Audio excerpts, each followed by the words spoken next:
പ്രിയപ്പെട്ട വിദ്യാർത്ഥി സുഹൃത്തുക്കളെ, കാലിക്കറ്റ് യൂണിവേഴ്സിറ്റിയിൽ BA എക്കണോമിക്സ് പഠിക്കുന്ന വിദ്യാർത്ഥികളുടെ 4th സെമസ്റ്ററിലെ കോർ പേപ്പറായിട്ടുള്ള quantitative methods for economic analysis 2 അതിൻ്റെ നാളെ നടക്കുന്ന പരീക്ഷയുടെ ഒരു ക്വസ്റ്റ്യൻസ് പ്രെഡിക്റ്റ് ചെയ്യണം. ഈ ക്വസ്റ്റ്യൻസ് പ്രെഡിക്റ്റ് ചെയ്യുന്നത് ഞാൻ മുൻപുള്ള പല ക്വസ്റ്റ്യൻ പേപ്പറുകളും നോക്കി അതിൻ്റെ അനാലിസിസിൻ്റെ അടിസ്ഥാനത്തിലാണ് ക്വസ്റ്റ്യൻസ് പ്രെഡിക്റ്റ് ചെയ്യുന്നത്. ഇതിൽ ഷോർട്ട് ആൻസർ ക്വസ്റ്റ്യൻ പറയുന്നില്ല, എസ്സേയും ഷോർട്ട് എസ്സേയുമാണ് പറയുന്നത്. അപ്പോൾ ഫസ്റ്റ് മൊഡ്യൂളിൽ നിന്ന് വരാൻ സാധ്യതയുള്ളത് marginal concept related problems. Marginal concept എന്ന് പറയുമ്പോൾ MC, MU, അതുപോലെ തന്നെ MR, MP ഇങ്ങനെയുള്ള റിലേറ്റഡ് ആയിട്ടുള്ള ക്വസ്റ്റ്യൻസ് ഉണ്ടാവും. Marginal minimum cost, maximum production, maximum revenue related question. ഇത് ഒരു എസ്സേ ക്വസ്റ്റ്യനായിട്ട് നമ്മൾ പ്രതീക്ഷിക്കേണ്ട ഒന്നാണ്, മാർജിനൽ കൺസെപ്റ്റ് റിലേറ്റഡ് പ്രോബ്ലം. അതുപോലെ തന്നെ മാക്സിമ മിനിമ പ്രോബ്ലം, ഇതിലേതെങ്കിലും ഒന്ന് ഒരു എസ്സേ ക്വസ്റ്റ്യനായിട്ട് നമ്മൾ പ്രതീക്ഷിക്കേണ്ട ഒന്നാണ്. ഇനി ഈ മൊഡ്യൂളിൽ ഈ സബ്ജക്റ്റിൽ നിന്നും ഒരു എസ്സേ ആയിട്ട് ചിലപ്പോൾ ചോദിക്കാൻ ചാൻസ് ഉള്ള ഒന്ന് എന്ന രീതിക്ക് റൂൾസ് ഓഫ് ഡെറിവേറ്റീവ് ചിലപ്പോൾ 5 മാർക്കിനൊക്കെ ചോദിക്കാം. ഓക്കെ, ഇങ്ങനെയാണ് ഈ ഫസ്റ്റ് മൊഡ്യൂൾ. അതുപോലെ മാർജിനൽ കോൺസെപ്റ്റ് റിലേറ്റഡ് അല്ലെങ്കിൽ ഡിഫറൻസിയേഷൻ റിലേറ്റഡ് ആയിട്ടുള്ള, അതുപോലെ തന്നെ ഡിഫറൻസിയേഷൻ്റെ പ്രോബ്ലംസും ഈ മൊഡ്യൂളിൽ നിന്ന് ഒരു എസ്സേ ആയിട്ടോ അല്ലെങ്കിൽ 5 മാർക്സിനൊക്കെ പ്രതീക്ഷിക്കാവുന്ന ഡിഫറൻസിയേഷൻ. ഓക്കെ, ഇനി സെക്കൻഡ് മൊഡ്യൂളിൽ നിന്ന് നമ്മൾ പ്രതീക്ഷിക്കേണ്ടത് ഇൻഡെക്സ് നമ്പർ റിലേറ്റഡ് പ്രോബ്ലംസും അല്ലെങ്കിൽ ഇൻഡെക്സ് നമ്പർ റിലേറ്റഡ് എസ്സേ ഒരു ക്വസ്റ്റ്യന്, തിയറി ക്വസ്റ്റ്യനും ചിലപ്പോൾ ചോദിക്കാം. Last years, past years, different index നമ്പറായിട്ട് ക്വസ്റ്റ്യന് പ്രതീക്ഷിക്കാവുന്നതാണ്. അതുപോലെ ടൈം സീരീസ് റിലേറ്റഡ് ആയിട്ട് ടൈം സീരീസുമായി ബന്ധപ്പെട്ട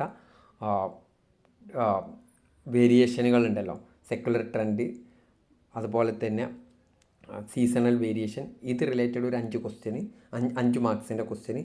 അതുപോലെ തന്നെ ഏതെങ്കിലും ഒരു ഗ്രാഫ് വരയ്ക്കാം, മൂവിങ് ആവറേജ് അല്ലെങ്കിൽ ഏതെങ്കിലും ഒരു ഗ്രാഫ് വരയ്ക്കാനുള്ള ക്വസ്റ്റ്യൻ ഉണ്ടാവും.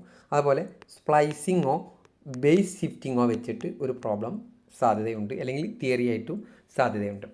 ഇനി മൊഡ്യൂൾ 3 ഫെർട്ടിലിറ്റി റേറ്റും അതുപോലെ തന്നെ മോർട്ടാലിറ്റി റേറ്റും, ഇതിലേതെങ്കിലും ഒരു തിയറി എസ്സേ ഉണ്ടാവും, അല്ലെങ്കിൽ ചിലപ്പോൾ രണ്ടും ഉൾപ്പെടുത്തിക്കൊണ്ട് എസ്സേ ക്വസ്റ്റ്യൻ ഉണ്ടാവും, അല്ലെങ്കിൽ ഏതെങ്കിലും ഒന്ന് റിലേറ്റ് ചെയ്തുകൊണ്ട് 5 മാർക്സ് ക്വസ്റ്റ്യൻ.